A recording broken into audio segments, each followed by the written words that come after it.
ઠંડી એમ કહે છે કે આજે રજા લઈ લે, પણ જવાબદારી એમ કહે છે કે આજે રજા નથી લેવી.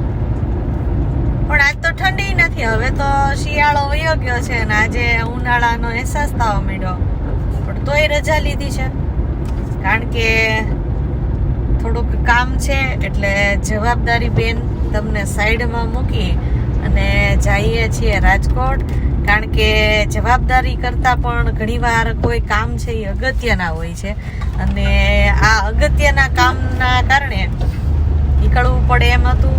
પણ અહીંયા પત્ની ભેગી હોય એટલે એક વસ્તુ તો થવાની જ હોય કે રાજકોટ જતા હોય અને જો શોપિંગ ન કરીએ તો અમારો પત્ની ધર્મ છે એને લાંછન લાગી જાય.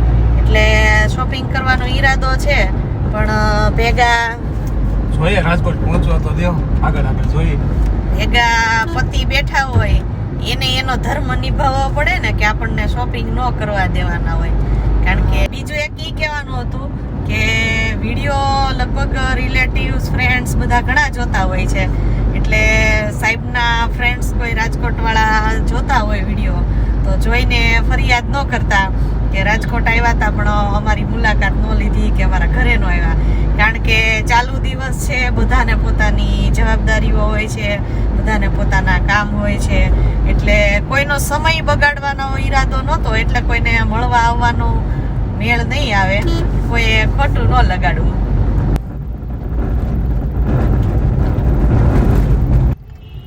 તો મિથિલા નગરી આવી ગઈ છે અને એના રસ્તા વાંકા ચૂકા છે, આપણે કોઈ દિવસ જોયા ન હોય.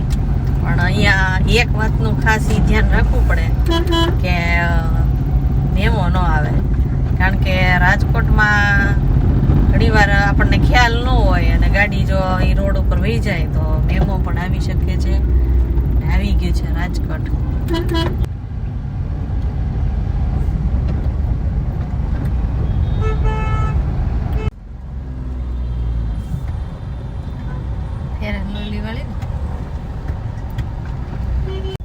ફાઇનલી કામ પતી ગયું છે, પણ રાજકોટના રસ્તા ઘરે આવીને તા તો મગજ છે ને એમાંથી ધુમાડા નીકળવા માંડે એવું છે. કારણ કે 5-5 મિનિટે ગાડી ઊભી રાખવાની અને પાછળથી હોર્ન ચાલુ, જાણે આપણે કેમ ઉડીને આગળ વહી જવાનું હોય એવું આમ કરી દે. એટલે રાજકોટના રસ્તા અને વાહન વ્યવહાર જોતા મને તેમ થાય કોઈ આપણું અમરેલી સારું હો. એ તારે ઘરેથી કીક મારો અને 2 જ મિનિટમાં બસ સ્ટેન્ડ અને ત્યાં જઈને પછી સીધી બ્રેક મારવાની રે અને ક્યાંય કાંઈ આપણને કાંઈ નડતું નથી. અહીંયા તો તમે જુઓ ચારે બાજુ બસ ધ્યાન જ રાખવાનું અને નકરા હોર્ન ને જરીક જો ધ્યાન હટ્યું તો ગાડી સીધી ઓડી જ જાય.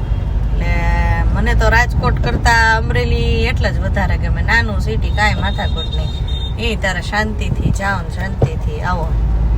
તો અહીંયા રાજકોટની મુલાકાત લેવાઈ ગઈ છે અને જઈએ છીએ પાછા ઘરે. ક્યાંય બીજે ફરવા બરવા જવાની ગણતરી નથી. મારું કેવું તો એમ થાય છે કે રાજકોટમાં રહેવાય નહીં હો. અડધો પગાર મોલવાળા લઈ જાય અને અડધો પગાર પેટ્રોલ પંપવાળા લઈ જાય, પછી બિચારો એક પગાર વધે. એમાં એક પગાર વાળા નથી બિચારાને માંડ મહિનો નીકળે એવું છે રાજકોટ.